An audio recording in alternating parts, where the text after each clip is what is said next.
off of that thing, and welcome to the Misbehaving YouTube channel. Today we are going to be planting potatoes. You can buy your seeds, potato seeds, from any kind of garden center or online retailer you would like, or the cheaper version is to go to the grocery store and buy any kind of bag of anything that says organic potatoes. Organic means that they did not spray it with a chemical inhibitor that creates these eyes from sprouting, because this is what we need to plant in the ground to get it to grow. So what we're going to do is we're going to take the potatoes, and each one of these eyes, we need to have at least 2 eyes on the piece that we cut. So we want to keep our piece of potato at least about 2 inches of thickness so it can continue to grow once it's under the ground.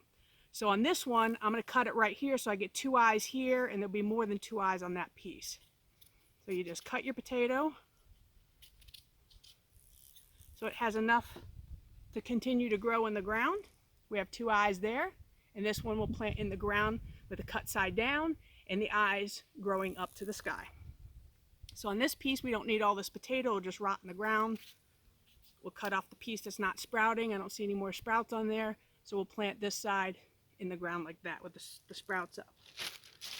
We'll do one more.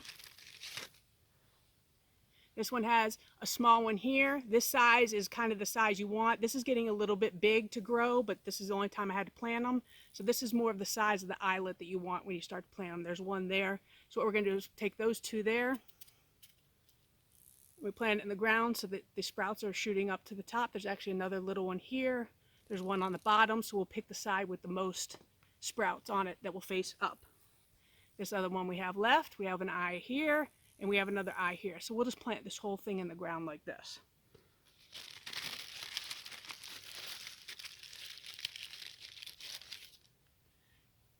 And another one. We have 1, 2, 3 eyes there. We have some little sprouts on this side. So what we're going to do is we're going to cut this piece right there. So there's our 3 eyes. We only need a minimum of 2.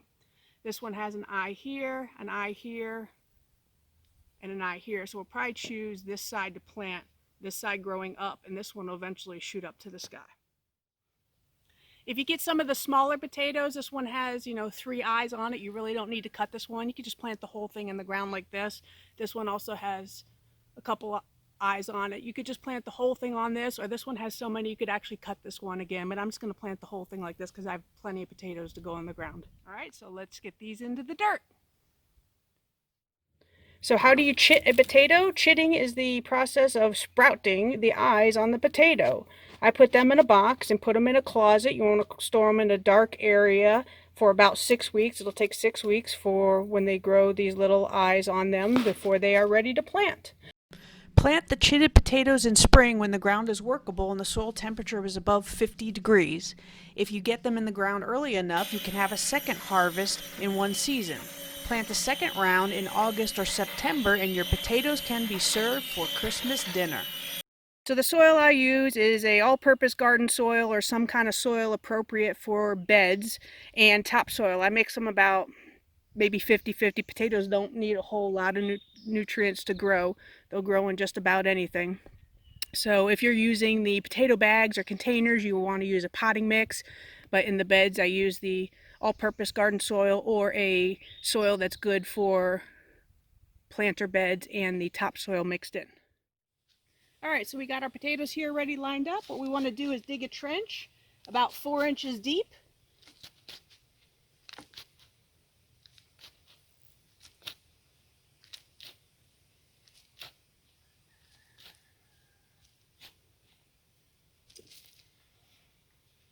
And we're going to put in our potatoes sprout side up. Sprout side faces up always.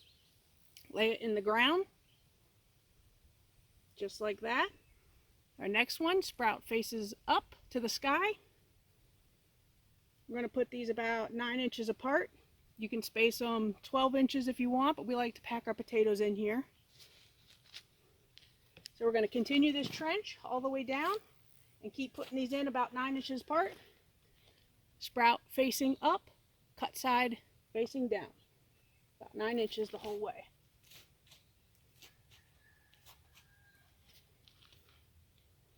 When you have something that has sprouts here, here, and here, pick the one with the most sides of the sprouts growing. So we're going to plant this in the ground like that. Those will turn and start to go up. Then we're going to come back and we're going to cover them.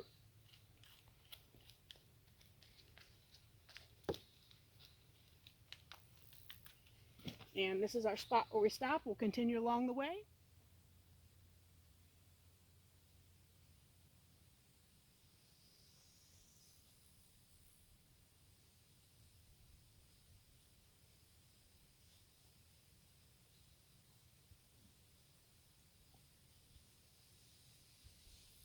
And here we are, fast forwarded a month later. Look at the growth on the potatoes we planted a month ago. What you're going to get from those little eyelet shoots is you're going to get one of these shoots that comes up out of it. These happen to be red potatoes. The way you can tell the red potatoes is they have a purple flower. The russet potatoes have a white flower on them. Our yellow golden potatoes will have a white flower as well. What you want to do is when they start to grow up, you want to start mounding the dirt up. Bring in more dirt and mound it up around the base, because this is where your tubulars are going to form underneath the ground. So we want to keep mounding the dirt up as this continues to grow.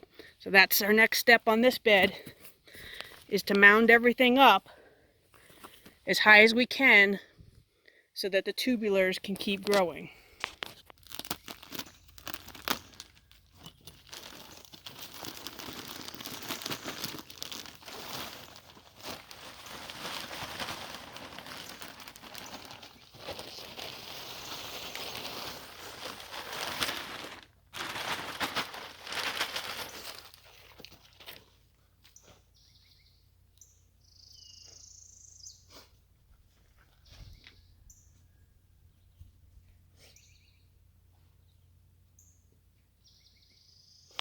Let's talk about pesky pests.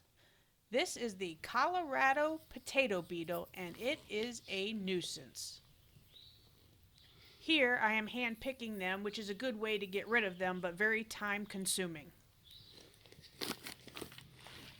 These red colored beetles are young larvae when they're first hatch, and they can destroy your leaves.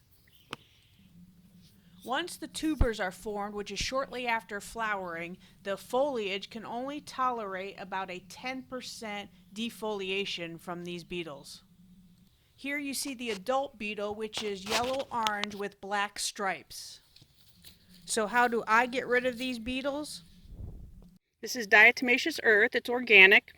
We are going to use it to try and get rid of some of these potato pests. And what you do is you fill it up in this little puffer thing. I'm sure that's not the official name, but that's what I call it. And you kind of just squeeze it and the dust comes right out onto the beetles. So we're just going to go through and we're going to give a couple puffs and give it a light dusting. See if we can't get rid of some of these pests.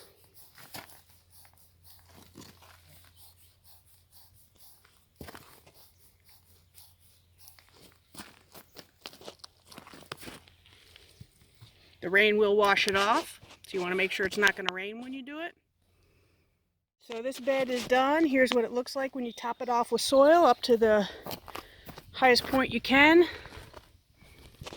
Everything's filled in good. We gave it a quick dusting of diatomaceous earth. When we come back up here to Tennessee in another 3 weeks, I'll fill up to the top the rest of this planter bed after the leaves have come up and emerged a little bit farther up.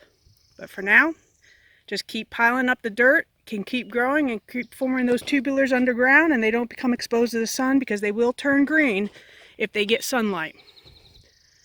So good luck and happy planting, and hope y'all enjoy Christmas potatoes. I know I am. See ya, y'all.